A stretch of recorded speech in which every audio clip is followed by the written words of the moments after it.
Bonjour, bienvenue à la réflexion du jour au Daily Reflection. Nous sommes le 25 janvier. Aujourd'hui, nous allons réfléchir sur le passage de Marc chapitre 16, versets 15 à 18. Écoutez bien. Haïs, mais aimez aussi. Jésus a dit à ses disciples, « Allez par tout le monde et prêchez la bonne nouvelle à toute la création. Celui qui croira et qui sera baptisé sera sauvé, mais celui qui ne croira pas sera condamné. Voici les miracles qui accompagneront ceux qui auront cru. En mon nom, ils chasseront les démons. Ils parleront de nouvelles langues. Ils saisiront des serpents. S'ils boivent quelque breuvage mortel, ils ne leur feront pas de mal. Ils imposeront les mains aux malades et les malades seront guéris. » Aujourd'hui, nous honorons la conversion de Paul. Vous savez peut-être que Paul, également connu sous le nom de Saul, était un juif pieux qui était un persécuteur de l'Église primitive. Puis un jour, il a rencontré Jésus sur la route de Damas et du jour au lendemain, il est passé de persécuteur à évangéliste. C'est quelqu'un qui s'est battu plus que n'importe qui pour répandre l'Évangile. Il a fait 3 voyages missionnaires. À travers le monde antique, il semait la foi et implantait des églises là où il allait, malgré tous les obstacles et les empêchements qui se présentaient à lui.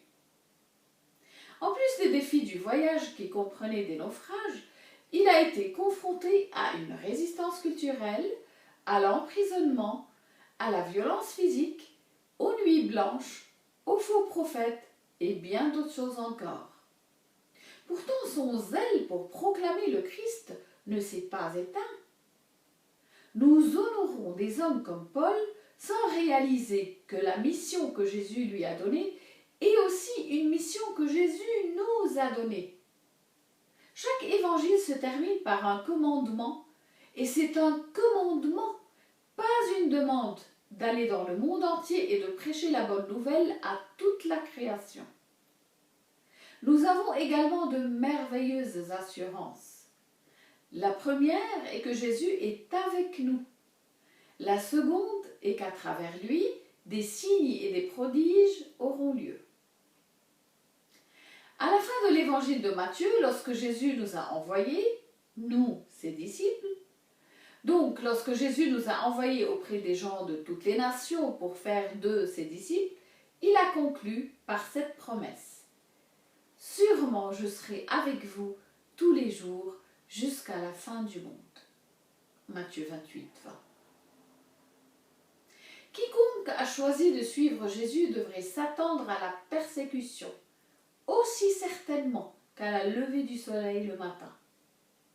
Jésus nous avait avertis. « S'ils m'ont persécuté, ils vous persécuteront aussi. » Jean 15, 20.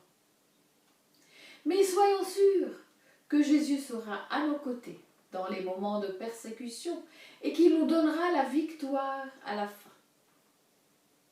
Comme il nous l'a dit dans Psaume 23, 5, « Je dresserai une table devant vous en présence de vos adversaires. » À la fin de l'évangile d'aujourd'hui, nous verrons des signes et des prodiges se produire.